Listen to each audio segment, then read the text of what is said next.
27 കൊല്ലത്തെ 3 പതിറ്റാണ്ട് മാറി നിന്ന ശേഷം വീണ്ടും അധികാരം ലഭിക്കുമെന്നുള്ളൊരു വിലയിരുത്തൽ തന്നെയാണ് ബി ജെ പിക്കുള്ളത്. ഞാൻ നേരത്തെ പറഞ്ഞ പോലെ 48-21 എന്നുള്ളൊരു കണക്ക് അവർ വെക്കുന്നുണ്ട്.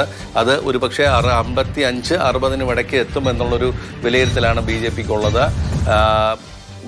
അരവിന്ദ് കെജ്രിവാൾ പരാജയപ്പെടുമെന്ന് തന്നെയാണ് അവരുടെ ഇപ്പോഴും വിശ്വാസം. 74 വോട്ടുകളാണ് ഇപ്പോഴുള്ളതെങ്കിൽ കൂടുതൽ വോട്ടുകൾ എണ്ണിക്കഴിഞ്ഞിട്ടുണ്ട്. അതിൽ വലിയ ഭൂരിപക്ഷം ഉണ്ട് എന്നുള്ളൊരു അവകാശപ്പെടൽ അവരുടെ ഭാഗത്ത് നിന്ന് വന്നിട്ടുണ്ട്. ഏതായാലും എക്സിറ്റ് പോൾ ഫലങ്ങളുടെ ഏകദേശ തലത്തിലേക്ക് ഇപ്പോഴത്തെ ഫലം എത്തുന്നു എന്നുള്ളതാണ്. 12 എണ്ണത്തിൽ 10 എണ്ണം വരെ ബി ജെ പിക്ക് അനുകൂലമായി തന്നെയാണ് പറഞ്ഞിരുന്നത്. ആക്സിസ് മൈ ഇന്ത്യനെ 55 വരെയുള്ള ഒരു കണക്കാണ് നൽകിയിരുന്നത്. അത് 50-55 വരെ ആവാം എന്നുള്ളതാണ്. ഏതായാലും ഇന്നത്തെ സാഹചര്യത്തിൽ അത് എക്സിറ്റ് പോൾ ഫലങ്ങൾ ശരിവെക്കുന്ന തരത്തിലേക്ക് തന്നെയാണ് കാര്യങ്ങൾ നീങ്ങുന്നത്. ആം ആദ്മി പാർട്ടി ഒരു വലിയ തിരിച്ചടി നേരിടുന്നു. ഞാൻ നേരത്തെ പറഞ്ഞ പോലെ ഒരു മടുപ്പ് ജനങ്ങളുടെ ഇടയിൽ അരവിന്ദ് കെജ്രിവാളും ആ രാഷ്ട്രീയത്തോടും ഉണ്ടായിട്ടുണ്ടോ എന്നുള്ള ഒരു വിലയിരുത്തലിലേക്കാണ് കാര്യങ്ങൾ പോകേണ്ടത്. ഏത് സമയവും ഒരു ഏറ്റുമുട്ടൽ രാഷ്ട്രീയം എന്നുള്ള തരത്തിലേക്ക് കാര്യങ്ങൾ നീങ്ങുമ്പോൾ ഡൽഹിയിലെ ഭരണം സ്തംഭിക്കപ്പെടുന്ന ഒരു സാഹചര്യം ഉണ്ടായിരുന്നു.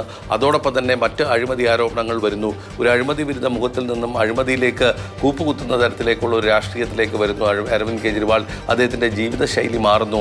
വാഗണാറിൽ നിന്നും ഞാൻ മാറില്ല എന്ന് പറഞ്ഞ അരവിന്ദ് കെജ്രിവാൾ വലിയ വില കൂടിയ വണ്ടികളിലേക്ക് മാറുന്ന ഒരു സാഹചര്യം, അദ്ദേഹം വലിയൊരു ബംഗ്ലാവിലേക്ക് മാറുന്നു. ഇതൊക്കെ തന്നെ സ്വാഭാവികമായിട്ടും ഒരുപക്ഷെ അരവിന്ദ് കെജ്രിവാളിനെ ഒരു ഹീറോ ആയി കണ്ടിരുന്ന ഒരു സമൂഹം ഇവിടെ ഉണ്ട്. ഒരു ഇടത്തരക്കാരും അതോടൊപ്പം തന്നെ താഴെ തട്ടിലുള്ളവരും ഈ രാഷ്ട്രീയം മാറണം, നിലവിലുള്ള രാഷ്ട്രീയം മാറണമെന്ന് കണ്ടുകൊണ്ട് അരവിന്ദ് കെജ്രിവാളിനെ മുന്നോട്ടെടുത്ത ഒരു കയ്യിലെത്തിയ ഒരു സമൂഹമുണ്ട്. ആ സമൂഹത്തിന് ഇത് ഒരു വലിയ തിരിച്ചടിയായിരുന്നു. ഒരു പക്ഷേ അരവിന്ദ് കെജ്രിവാളിൻ്റെയും ആം ആദ്മി പാർട്ടിയുടെയും മാറ്റം എന്നുള്ളത് അത് മുതലെടുക്കാൻ ബി ജെ പിക്ക് കഴിഞ്ഞു. അതോടൊപ്പം തന്നെ മോദി എന്ന് പറയുന്ന ഒരു ഘടകത്തെ മുന്നിൽ നിർത്തിക്കൊണ്ടുള്ള ഒരു പ്രചരണത്തിലേക്ക് ബി ജെ പി വരിക കൂടി ചെയ്തതാണ് ഇവിടെ ബി ജെ പിക്ക് മേൽക്കൈ ഉണ്ടാക്കാൻ കഴിഞ്ഞത് എന്നുള്ളതാണ് ഒരു പെർഫോമൻസ്. മണ്ഡലങ്ങളിലെ ഔദ്യോഗിക ഫലമാണ്, ലീഡ് നിലയാണ് ഇപ്പോൾ പുറത്തു വന്നിരിക്കുന്നത്. 36 ഇടങ്ങളിൽ ഭാരതീയ ജനതാ പാർട്ടിയും 16 ഇടങ്ങളിൽ ആം ആദ്മി പാർട്ടിയും എന്നുള്ളതാണ് നിലവിൽ ലഭിക്കുന്ന. 57 മണ്ഡലങ്ങളിലെ ഫലം വന്നു. 37 ഇടത്ത് ബി ജെ പി, 20 ഇടത്ത് ആം ആദ്മി പാർട്ടി എന്നുള്ളതാണ് തെരഞ്ഞെടുപ്പ് കമ്മീഷൻ ഔദ്യോഗികമായി നൽകുന്ന വിവരം. അതായത് ബി ജെ പിയുടെ ട്രെൻഡ് വളരെ വ്യക്തമാണ്. ഇനി ആം ആദ്മി പാർട്ടി എത്രത്തോളം സീറ്റുകൾ പിടിക്കുമെന്നതിലേക്ക് മത്സരം ചുരുങ്ങുന്നു.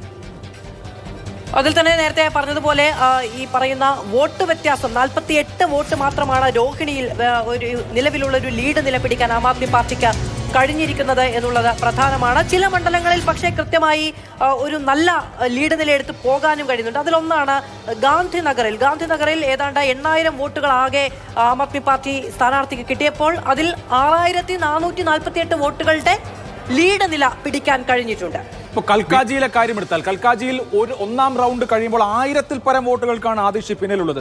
1149 വോട്ടുകൾക്കാണ് കൽക്കാജി മണ്ഡലത്തിൽ രമേഷ് ബിദൌരി ലീഡ് ചെയ്യുന്നത്. അതുപോലെ തന്നെ ഓഖ്ല എടുത്താൽ ഓഖ്ലയിൽ മനീഷ് ചൗധരി ലീഡ് ചെയ്യുന്നത് 2260 വോട്ടുകൾക്കാണ്. ഓഖ്ല ന്യൂനപക്ഷങ്ങൾക്ക് നല്ല പ്രാമുഖ്യമുള്ള മണ്ഡലമാണ്. അപ്പോൾ കൽക്കാജി 1149 വോട്ടുകൾക്ക് ഒന്നാം റൗണ്ടിൽ തന്നെ അവിടെ ബി ജെ പിക്ക് ലീഡ് നൽകുന്നു. ഓഖ്ല 2000-ൽ പരം വോട്ടുകൾക്ക് ലീഡ് ചെയ്യുന്നു. അതുകൊണ്ടൊക്കെ തന്നെയാണ് ഇതൊരു ട്രെൻഡാണ് എന്ന് പറയുന്നത്. ഓഖ്ല മണ്ഡലത്തിൽ മനീഷ് ചൗധരി അമാനത്തുള്ള ഖാനേക്കാൾ ഇപ്പോൾ ലീഡ് ചെയ്യുന്നത് 2260 വോട്ടുകൾക്കാണ് ആദ്യത്തെ റൗണ്ടിൽ എന്നുള്ളത് കാണാം. അവിടെ കോൺഗ്രസിന് 475 വോട്ടേ പിടിക്കാൻ കഴിഞ്ഞുള്ളൂ. അറീബ ഖാൻ.